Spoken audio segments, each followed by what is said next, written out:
Right ఇక breaking news చూస్తున్నాం. పార్లమెంటులో నిన్న జరిగిన దాడి విషయంలో ఎలా ముందుకెళ్లాలనే విషయంపై ప్రధానమంత్రి నరేంద్ర మోదీ దృష్టి సారించారు. సీనియర్ మంత్రులతో ఆయన సమావేశం నిర్వహించారు. హోంమంత్రి అమిత్ షాతో పాటు పార్లమెంటరీ వ్యవహారాల మంత్రి ప్రహ్లాద్ జోషి హాజరయ్యారు.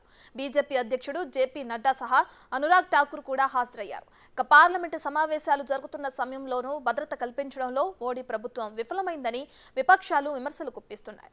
ఉభయ సభల్లో చర్చకు పట్టుబడుతున్నాయి. ఈ నేపథ్యంలో ప్రధాని మోదీ సీనియర్లతో వ్యూహరచన చేస్తున్నారు.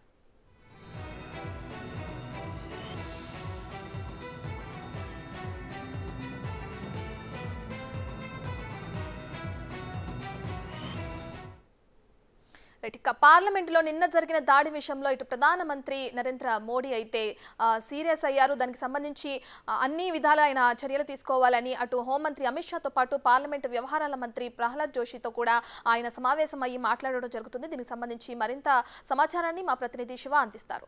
సో శివ, రత్న, నిన్న ఏదైతే పార్లమెంట్లో దాడి జరిగిందో ఆ దాడి ఘటన అనేది ఈరోజు పార్లమెంటు మొత్తాన్ని కూడా కుదిపేసిన పరిస్థితి నెలకొంది. అంటే ఉభయ సభల్లో కూడా ప్రతిపక్ష పార్టీలు ఈ అంశాన్ని లేవనెత్తుతున్నారు. దీనిలో భాగంగా ఈ మొత్తం అంటే అమిత్ షా నిన్న జరిగిన దాడిపై వివరణ ఇవ్వాలనేది ప్రధానంగా ప్రతిపక్ష పార్టీలు ఆరోపణలు చేస్తున్నాయి. దానిలో భాగంగా నిన్న ఏదైతే దాడి జరిగిందో భద్రతా లోపం వల్లే ఇది జరిగిందంటూ కూడా అందరూ తెలుపుతున్న నేపథ్యంలోనే ఈ భద్రతా వైఫల్యానికి కారణమైన లోక్సభ సెక్రటరియేట్ ఇటు భద్రతా సిబ్బందిని మొత్తం 8 మందిని లోక్సభ సెక్రటరియేట్ వారిని సస్పెండ్ చేసింది. దానికి సంబంధించి వివరణ ఇవ్వాలి. అంటే చెక్కింగ్స్లో భాగంగా భద్రతకు సంబంధించి లోపలికి వెళ్ళే విజిటర్స్ అందరికీ కూడా క్షుణ్ణంగా తనిఖీలు చేయాల్సి ఉంటుంది. టాప్ టు బాటమ్ వరకు కూడా షూస్ కూడా కంప్లీట్గా చెక్ చేయాల్సి ఉంటుంది. కానీ భద్రత వైఫల్యం కారణంగానే ఇటు సెక్యూరిటీ నిబంధనలు పాటించకుండా భద్రతను కల్పించడంలో ఇక్కడున్న సెక్యూరిటీ సిబ్బంది విఫలమయ్యారనే నేపథ్యంలోనే లోక్సభ సెక్రటరియేట్ 8 మంది భద్రతా సిబ్బందిని సస్పెండ్ చేస్తూ ఆదేశాలు జారీ చేసింది. మరోవైపు ఇటు లోక్సభ సెక్రటరియేట్ను కూడా హోంమంత్రిత్వ శాఖ వివరణ కోరింది. ఇటు లోక్సభ సెక్రటరియేట్ ఇటు హోంమంత్రిత్వ శాఖ కూడా లేఖ రాసిన పరిస్థితి అయితే కనిపిస్తోంది.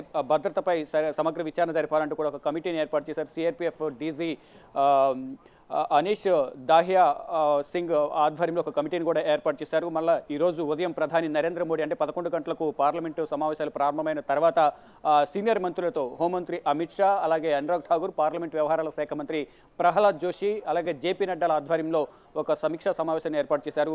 అంటే దాడికి గల కారణాలేంటి, వారు మూలాలేంటి, వారు ఎక్కడి నుంచి వచ్చారు ఏంటి అనే దానిపై కూడా వారందరినీ డీటెయిల్స్ అన్ని క్షుణ్ణంగా సమగ్ర విచారణ చేయాలి అనే దానిపై కూడా ఉన్నత స్థాయి సమావేశాన్ని ఏర్పాటు చేశారు. దీంట్లో పలు కీలక నిర్ణయాలు తీసుకున్నట్లుగా తెలుస్తోంది. అయితే ఉభయ సభల్లో కూడా ఇటు రాజ్యసభ, లోక్సభలో కూడా ప్రతిపక్ష పార్టీల సభ్యులు నినాదాలు చేస్తూ నిన్న ఏదైతే దాడి జరిగిందో, స్మోక్ బాంబ్ దాడి ఏదైతే జరిగిందో, అంటే లోపలికి రావడం వరకు ఎవరు సహకరించారు, ముఖ్యంగా ఏదైతే పాస్ ఇష్యూ చేశారో మనోరంజన్, కర్ణాటక చెందిన మనోరంజన్, ఇటు Pradeep Simha Mysore MP, BJP Mysore MP Pratap Simha పాస్తోనే లోపలికి వచ్చారు అనేది ప్రధాన ఆరోపణ ఎదుర్కొంటున్నారు. దానికి సంబంధించి ఇప్పటికే ప్రతాప్ సింహ నుంచి కూడా వివరణ కోరారు. దానికి సంబంధించి కాంగ్రెస్ నేతలు ఇటు ప్రతాప్ సింహ ఏదైతే మైసూరులోని ఇటు బెంగళూరును ప్రతాప్ సింహ కార్యాలయాల వద్ద, అలాగే బీజేపీ కార్యాలయం వద్ద కూడా నిరసన వ్యక్తం చేస్తున్నారు. ఇక ఢిల్లీలో కూడా పార్లమెంటు ఆవరణలో పటిష్టమైన భద్రతనైతే ఏర్పాటు చేశారు. ఇటు ఉభయ సభల్లో కూడా ఇటు రాజ్యసభలో తృణమూల్ కాంగ్రెస్ ఎంపీ డొరెక్ ఒబ్రాయన్ నిరసన తెలియజేస్తున్న నేపథ్యంలో ఒకంత రాజ్యసభ చైర్మన్ ఉపరాష్ట్రపతి జగదీప్ ధన్కర్ ఆగ్రహం వ్యక్తం చేశారు. ఒబ్రాయన్, నువ్వు సభ నుంచి బయటకు వెళ్ళిపోవాలి, నీ వల్ల సభ అంతా డిస్టర్బెన్స్ అవుతుందంటూ కూడా ఆగ్రహం వ్యక్తం చేశారు. ఎంతసేపటికి సభ అనేది ఆర్డర్లో ఉండటం లేదు, ఎంత వారించినా మీరందరూ వినటం లేదంటూ ఇటు మల్లికార్జున ఖర్గేను ఇతర ఫ్లోర్ లీడర్లందరినీ కూడా తన ఛాంబర్కు రావాలి, దీనిపై మాట్లాడాలి అనే దానిపై కూడా అందరికీ ఆదేశాలు జారీ చేశారు. సభను 12 గంటలకు వాయిదా వేశారు. ఇటు లోక్సభ మధ్యాహ్నం 2 గంటలకు వాయిదా పడింది. ఇప్పుడు ప్రజెంట్ జగదీప్ ధన్కర్ ఛాంబర్లో ఇటు డెరెక్ ఒబ్రాయన్, ఇటు ప్రతిపక్ష పార్టీల ఫ్లోర్ లీడర్లందరూ కూడా మల్లికార్జున ఖర్గే వీరందరూ కూడా రాజ్యసభ చైర్మన్ జగదీప్ ధన్కర్తో సమావేశమయ్యారు. అంటే ఈ సభ నుంచి రాజ్యసభ అంటే డెరెక్ ఒబ్రాయన్ ఛాంబర్ చైర్మన్ చైర్ వరకు కూడా నినాదాలు చేస్తూ నిరసన తెలియజేస్తూ వెళ్ళారు. ఇది కరెక్ట్ కాదంటూ వారిస్తున్నా కానీ వినిపించుకోకుండా మరింతగా పెద్దగా నినాదాలు చేస్తున్న పరిస్థితి కనిపిస్తుంది. దీనికి సంబంధించి ఇప్పటికే వివరణ కోరారు. ఈ నేపథ్యంలోనే రాజ్యసభ చైర్మన్ తన ఛాంబర్కి అందరినీ పిలిచారు. ఉభయ సభలు కూడా మధ్యాహ్నానికి వాయిదా పడ్డాయి. ఇప్పుడు భద్రత పరంగా కూడా పటిష్టమైన చర్యలు తీసుకుంటున్నారు. ఒక ఉన్నత స్థాయి సమావేశాన్ని ఏర్పాటు చేసి ప్రధాని నరేంద్ర మోడీ దీనిపై సమగ్ర నివేదిక సమర్పించాలంటూ కూడా కేంద్ర హోంమంత్రి అలాగే ఇతర మంత్రులకు సూచించారు. Ratna, right, thank you Shiva.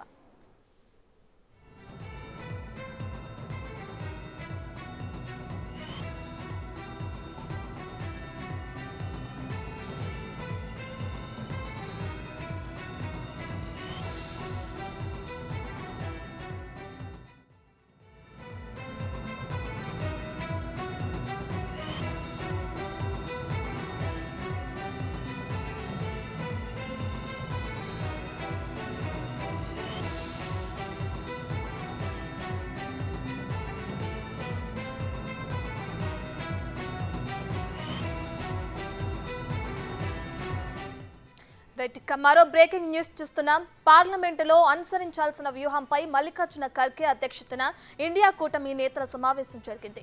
ముఖ్యంగా నిన్న లోక్సభలో జరిగిన స్మోక్ బాంబ్ దాడిపై ఉభయ సభల్లో చర్చకు పట్టుపట్టాలని నిర్ణయించారు. దాడిపై ఉభయ సభల్లో అమిత్ షా వివరణ ఇవ్వాలని ప్రతిపక్షాలు డిమాండ్ చేస్తున్నాయి. అయితే పార్లమెంటులో భద్రతా లోపాలపై విపక్ష పార్టీలు రాష్ట్రపతికి ఫిర్యాదు చేయనున్నాయి.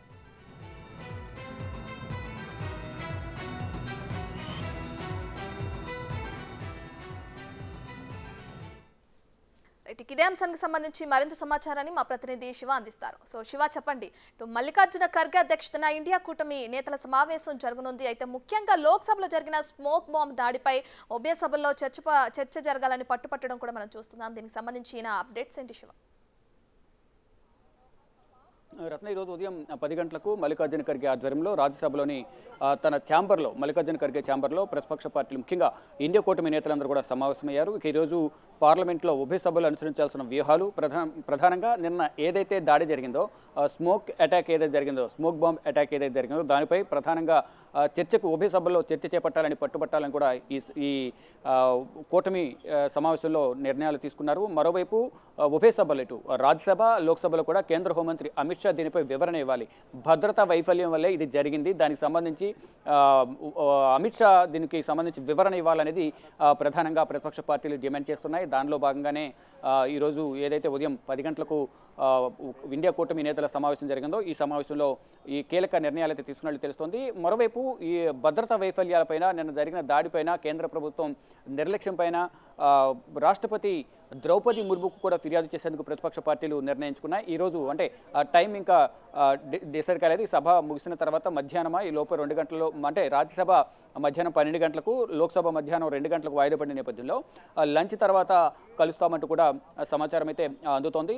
ఇటు ప్రధాని ఇటు హోంమంత్రి కూడా ఇద్దరు కూడా నిర్లక్ష్యంగా వ్యవహరిస్తున్నారు. పార్లమెంటు నిర్వహణ పట్ల కానీ, ఇటు పార్లమెంటరీ వ్యవహారాల శాఖ మంత్రి ప్రహ్లాద్ జోషి కానీ వీరందరూ కూడా పాసులు ఇష్యూ చేసే క్రమంలో, అంటే కొన్ని నిబంధనలు పెట్టినప్పటికీ కూడా ఎంపీల నుంచి పాస్ తీసుకున్నది బీజేపీకి సంబంధించిన ప్రతాప్ సింహ ఐడెంటిటీ ఉన్న పాస్నే ఇష్యూ చేశారు. కాబట్టి ఆ పాస్ ఎవరిచ్చారు, ప్రతాప్ సింహకు తెలిసే జరిగిందా లేదా పిఎల్ ఎవరైనా ఇచ్చారనే దానిపై కూడా వివరణ ఇవ్వాలి. దానికి సంబంధించి కూడా ఎక్కడ వీరు స్పందించడం లేదనేది తప్పును కప్పుపుచ్చుకునేందుకు ప్రయత్నాలు చేస్తున్నారనేది ప్రధానంగా ప్రతిపక్ష పార్టీలు ఆరోపిస్తున్నాయి. దానిలో భాగంగా రాష్ట్రపతికి ఫిర్యాదు చేసేందుకు ఈరోజు రాష్ట్రపతిని కలవబోతున్నారు. భద్రతా వైఫల్యాలు అనేవి పొట్టొచ్చినట్లు కనిపిస్తున్నాయంటే కూడా ప్రతిపక్ష పార్టీలు నిన్న నుంచి ఆరోపణలు చేస్తున్న నేపథ్యంలో ఇటు లోక్సభ సెక్రటరియట్ ఎక్కడైతే ఎంట్రీ ఉంటుందో ఆ ఎంట్రీ నుంచి మనం ఇక్కడ చూస్తూ ఉన్నాం.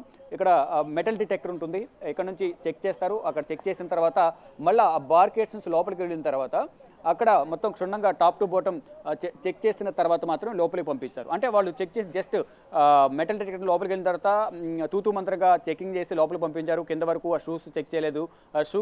షూస్ అవి చెక్ చేస్తే నిన్న ఏదైతే వాళ్ళు షూలో పెట్టుకుని వెళ్ళారో క్రియేటివ్ కలర్స్ అనే కలర్ బాంబు ఏదైతే తీసుకెళ్లారో అది పట్టుబడేది. కానీ వాళ్ళు తూతూ మంత్రంగానే వాళ్ళు తాత్కాలికంగా చెకింగ్ అనేది చేశారనేది కూడా ప్రధానంగా ఆరోపిస్తున్నారు. ఈ నేపథ్యంలోనే అక్కడ భద్రతా సిబ్బందిని ఎవరైతే ఉన్నారో సెక్యూరిటీ సిబ్బంది 8 మందిని సస్పెండ్ చేసినట్లు లోక్సభ సెక్రటరియట్ ఒక నోటీస్ అయితే ఇష్యూ చేసింది. వారిని కూడా ప్రజెంట్ వివరణ కోరుతున్న పరిస్థితి నెలకొంది. ప్రతి ఒక్కరిని కూడా వివరణ ఇవ్వాలి అనేది ప్రధానంగా ఆదేశాలు జారీ చేశారు. దానికి సంబంధించి మరికొంతమంది ఇక్కడ చెక్ చేసిన తర్వాత లోపలికి వెళ్ళిన తర్వాత కూడా మరికొంతమంది సెక్యూరిటీ సిబ్బంది ఉంటారు. అక్కడ కూడా అందరినీ క్షుణ్ణంగా తనిఖీ చేయాల్సి ఉంటుంది. అనుమానితులను ఎవరైతే ఉంటారో వారందరూ కూడా తనిఖీలు చేస్తారు. కానీ అక్కడ కూడా విఫలమయ్యారనేది ప్రధానమైన ఆరోపణ వినిపిస్తోంది. దీనిలో భాగంగా ఇప్పుడు ఈరోజు మొత్తం కూడా ఇటు ఢిల్లీతో పాటు హర్యానా, చండీగఢ్, పంజాబ్ ఈ 3 రాష్ట్రాలకు సంబంధించి ఒక సమన్వయమైన కమిటీని ఏర్పాటు చేశారు. మరోవైపు హర్యానాలో అసెంబ్లీ సమావేశాలు జరుగుతున్నాయి. అసెంబ్లీ సమావేశాలు జరుగుతున్న నేపథ్యంలో అక్కడ ఎవరిని కూడా విజిటర్స్ని లోపలికి అలౌ చేయొద్దు. ఒకరికి అంటే 1 గంట సేపు మాత్రమే విజిటర్ని అలౌ చేయాలి. బయట ఎక్కడ కూడా ఎటువంటి కార్యక్రమాలు చేయడానికి వీలు లేదంటూ కూడా నిషేధం విధించారు. ఇక మొత్తంగా చూసుకుంటే ఈ భద్రతమైన కట్టుదిట్టమైన చర్యలు తీసుకోవాలనే దానిపై ఉదయం పార్లమెంట్లో ఉభయ సభల్లో దీనిపై వివరణ ఇవ్వాలని అమిత్ షాను డిమాండ్ చేశారు. ప్రతిపక్ష పార్టీలన్నీ ఈరోజు ఇటు రాష్ట్రపతిని కలిసి పార్లమెంట్లో భద్రతా వైఫల్యాలపైన, నిన్న జరిగిన దాడిపైన కూడా వివరణ ఇచ్చి చర్యలు తీసుకునే విధంగా ఆదేశాలు ఇవ్వాలంటూ కూడా రాష్ట్రపతికి వినతి పత్రం ప్రతిపక్ష పార్టీలు సమర్పించే అవకాశం ఉంది. Ratna. Right, thank you Shiva.